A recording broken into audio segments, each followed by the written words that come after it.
Over the course of this study, as we read through the Bible this year, I'm sure there's going to be some weeks where you think to yourself, maybe I'll just kind of, mail this one in. I'll just skim over. Maybe I'll skip this week even altogether. And honestly, if I took a poll, I'm betting this week, where we're reading through the book of Leviticus, be pretty high on people's list that they thought, do I really need to read Leviticus? I mean, it doesn't really apply anymore, right? I mean, we're under grace, not under the law, because we have Jesus. And so it's not really the same. So do I need to know all these practices and all these things it talks about? And look, there's a valid point there that we are under grace, not under the law. We're not required to follow all the things it talks about in Leviticus, but there are some insightful things we can get from this book that gave the instructions, the first instructions on how to truly worship God to the nation of Israel. So as you read this week, it's only like 30 pages, by the way. You can do this. You can handle it. You can make your way through Leviticus, I promise. But there's a couple things I want you to notice. First, there's some really practical instructions in the book of Leviticus. I mean, look, if I came to your house and saw some stuff growing in a dark, kind of dank corner of your house and was like, ooh, that's mold, you need to clean that up. And you'd take that advice. That's sound, practical stuff. You don't want mold growing in your house. And if you clean up mold and then it keeps coming back, then you have to do more extreme stuff, like rip out walls and tear things down. And guess what? It talks about that in the book of Leviticus. It talks about how to deal with things like cleaning up mildew, and if people have skin disease. It talks about quarantining in Leviticus. This is very relevant for us in 2020. But it gives some of those practical things that still hold up to this day. Even some of the dietary things that talks about, things like don't eat the blood of animals or don't eat fat. There's plenty of health experts out there that would strongly agree that that's good advice for you and I as well. In chapter 18, verse 5 of Leviticus, God says, keep my decrees and laws, for the person who obeys them will live by them.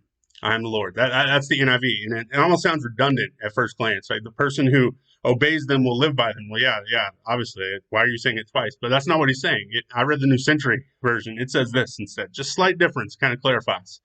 The person who obeys them will live because of them. That's what it means to live by them. That because we follow these rules, these guidelines, we'll have a better life. Our life will be better because of following these things. It'll be healthier. And most importantly, we get to follow God. We get to be with him. Now, in a world where we constantly have to remind people to do things like wash their hands, I know it's hard to imagine a culture that needed basic hygiene practices, but they did. This is not stuff that everyone in the world was doing.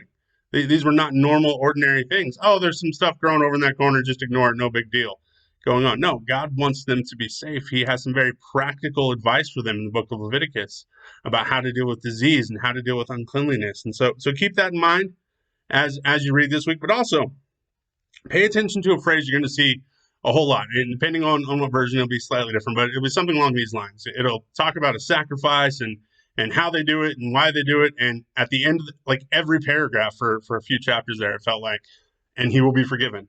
Or I really loved it in New Century. It says, so that he will belong to God. That the purpose of doing this sacrifice and doing this stuff was not to pay some penalty because, I owe this huge thing. It wasn't even really about that. The point was that it put us back in right relationship with God. The point was that by doing that, we could be forgiven and we could belong to God again. We could be close to him.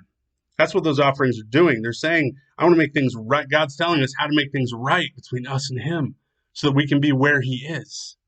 Look, God is just who he is. He's holy. That's something you'll read about a lot this week too. God is holy.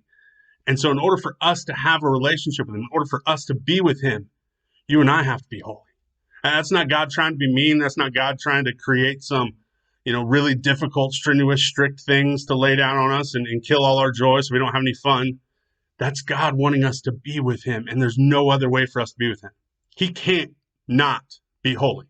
God is holy. He can't help it. He can't stop it. He can't lower himself at all. He would cease to be God if he did that. And so in order for us to spend time with him, in order for us to have a relationship with him, we too have to be holy. We have to do these things that he tells us. So often we read the law, all these rules, regulations, and it just feels like God's being hard on us. But really, he's just telling us how to be with him. He's showing us how we can have this relationship and spend time with him. He wants that. In fact, he wants that so badly that even after we mess up all of this law, heck, God started with one rule in the Garden of Eden. Don't eat from that tree.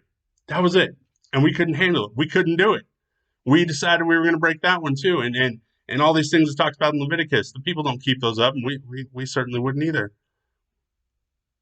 But even in the midst of that, even after we'd broken all those things and done all that stuff, God himself came down, took on flesh, left up the perfection of heaven, left all the holiness and perfection of heaven to come walk among us so that he could satisfy and fulfill this law completely, and so that we could be with him once for all. Leviticus is not meant to be a set of rules that restrict us.